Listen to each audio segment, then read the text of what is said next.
The marketing for Spider-Man 2 has begun. It did the release date for Assassin's Creed Mirage leak. We got an awesome trailer for a cool looking new game and way more. I hope you're doing well. Thanks for joining the weekly news roundup video here on the channel. And let's start with Xbox. They had a rough week with the disappointing launch of Redfall that currently sits at a 59 on Metacritic. Like, they still have to prove that they can launch massive AAA first-party titles like the competition. And all eyes are now on June 11th, their big summer showcase that now got detailed, with Phil Spencer saying that they're going to announce some things that people haven't seen, some new games, and we're going to give updates on some of the things that were on your list. This was during the Kinda Funny Xcast, with the list including Avowed, Perfect Dark, Everwild, Fable, State of Decay 3, and Contraband. It seems that Perfect Dark and Fable are still far away, even though we saw these trailers back in 2020, while Avowed from Obsidian seems to be closer, so we will likely get a big look at that. Not sure if you remember Contraband. It's that high-style co-op game from the Just Cause creators set in the 1970s. It should actually be pretty far in development, even though we've only seen this teaser trailer so far, so that will likely change soon. We know the studio behind We Happy Few has been long in development on their next title called Project Midnight, and on the Bethesda side, it would be cool to finally see that Indiana Jones title from Machine Games, the Wolfenstein creators of course. Or is id Software already ready, as Doom Eternal is now 3 years old? Like, they got a ton of potential stuff to show. Kojima also announced a partnership last year for a streaming, probably horror type game.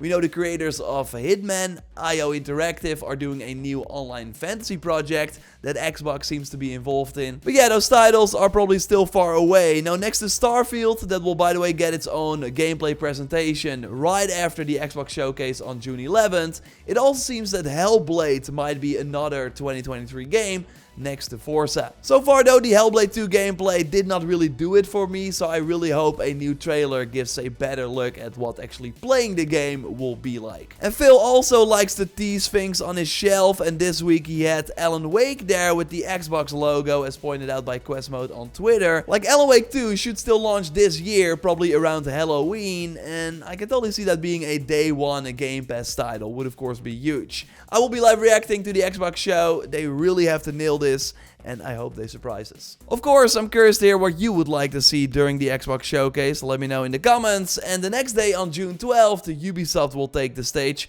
to talk about all their future titles. So that includes the new Avatar game, the Crew Motorfest, an improved version of Skull and Bones, and fingers crossed that they reveal that leaked Immortals title, that I can see them launch soon as well. But of course, the headliner will be Assassin's Creed Mirage. We always heard rumors that the launch date was internally set for August, but now on Reddit, a GameStop employee posted this image of their internal calendar, where we also see that Mirage is coming in August. But that's not all. As pointed out by Assassin's Creed Experience on Twitter, the German store Softridge also has the game up for an August 31st date, which again falls in line with the rumors. So many things are pointing in that August direction. It could totally be the date, or maybe it was at some point. Like, I still think it's weird to launch an Assassin's Creed game this early in the year, as said before. And YouTuber Andy Reloads, who of course does great content, has been teasing an October 12th date instead, with a sneaky gif. Maybe you know something.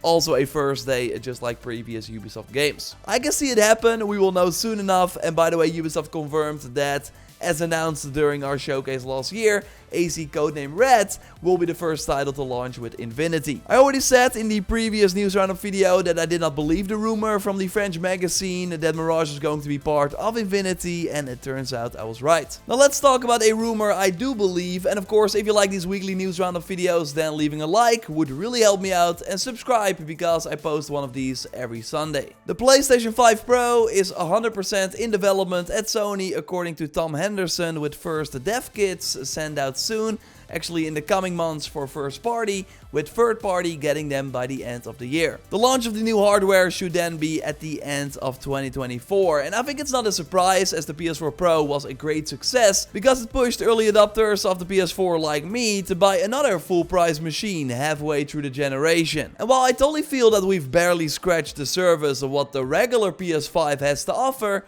we do already notice that some games struggle to reach 60 FPS, or that playing 60 FPS means less ray tracing or for a lower resolution. So if the PS5 Pro is able to combine the quality and performance modes so we can play these titles without compromise, then I think it would be awesome. Would you be interested in a PS5 Pro? Like, I totally think that just like with the PS4 Pro, it will be an option and won't mean that the games won't run great on the regular platform. So I'm all for choice and would totally get one at day one. Have Wolverine as a launch title, like rumors are that game is 2024, which would be kinda crazy because we first get Spider-Man 2 this year, September of course being the rumored month, and Sony has now finally started the marketing. As during Comic Book Day, which actually just happened, they released a prequel comic that gives us a peek at what Peter, Miles and MJ have been up to since the events from the first game and Miles Morales. And well, some people actually posted pictures of the full comic on Twitter already, so even if you can't get your hands on it, you can already read it. I really liked it. It includes a new supervillain that I hope we see more of in a new game and sets up some interesting changes for what Peter, Miles and MJ will be worrying about during their regular job and school. While of course also really working together to fix crime in New York. I will leave a link to the Twitter page from Chrono so where you can read the whole thing in the video description. They also announced that finally after more than 2 years Marvel Spider-Man Remastered, so the PS5 version of the 2018 game, can be bought separately through the PlayStation Store. They have a $10 upgrade path if you already own the regular version, a Digital Deluxe Edition or the Game of the Year Edition on PS4.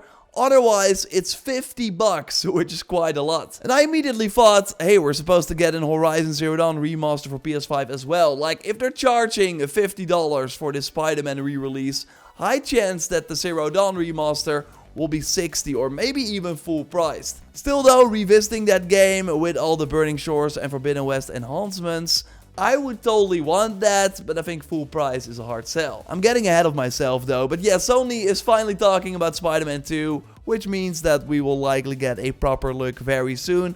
Sony Showcase incoming, and I will of course keep you posted here. But don't expect to see the next game from the Concrete Genie makers. This is a statement from PlayStation. PlayStation Studios regularly elevates its portfolio and status of studio projects to ensure they meet the organization's short and long-term strategic objectives. As part of a recent review process, it has been decided that Pixel Opus will close on June 2nd. Damn, Concrete Genie had a 75 on Metacritic. I don't think it sold really well either, but it was something artsy, it was something different in PlayStation's portfolio. The game launched in October 2019, so they must have been in development on something new for more than 3 years, so instead of seeing it through, they cut the plug early. I hope everyone lands on their feet, but yeah, it once again shows you that Sony today is only interested in big successes from their own teams and not cool artsy projects that try something different. If there's something cool this week, I want to highlight it in the highlight alright, and this week it's Chrono Odyssey, a brand new open world MMORPG built on Unreal Engine 5, and the trailer kind of starts slow. Okay, pretty graphics, cool looking characters, walking through really nice looking environments. Then we go to some action based combat. Enemies should have a lot of unpredictable moves according to the developers. There are 6 classes to choose from that should all play different, but then it's like, oh, there are also big bosses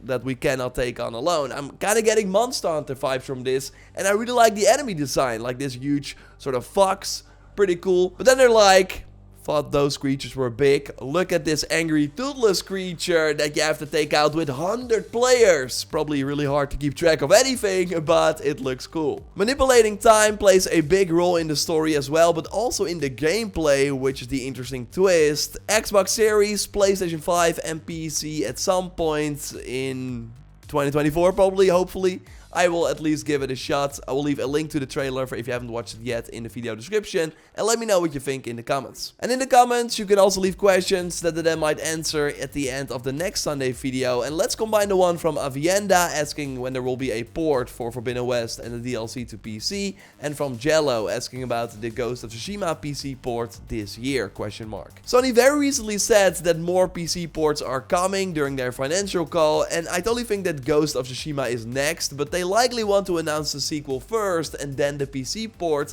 as these PC ports of course also kind of function as a getaway drug. Man, I loved the first game, I need to get a PS5 to play the sequel, that's of course what Sony hopes. As for Forbidden West, I think it will happen early next year at the latest, So 2 years after the PS5 release, they also waited 2 years for Returnal. So that's probably the play here. As for what's coming next week, of course, Zelda will dominate the conversation, but I decided to skip the release after all, focus on some other content and other things, and then be ready for Diablo and Final Fantasy 16 in June, and all the other like big gaming showcase that will happen. Of course, a news roundup video like this will be up on Sunday again, and so totally subscribe to not miss anything. A like would really help me out, and check out our video on the Hogwarts Legacy update, like the biggest one since launch, by clicking on the screen.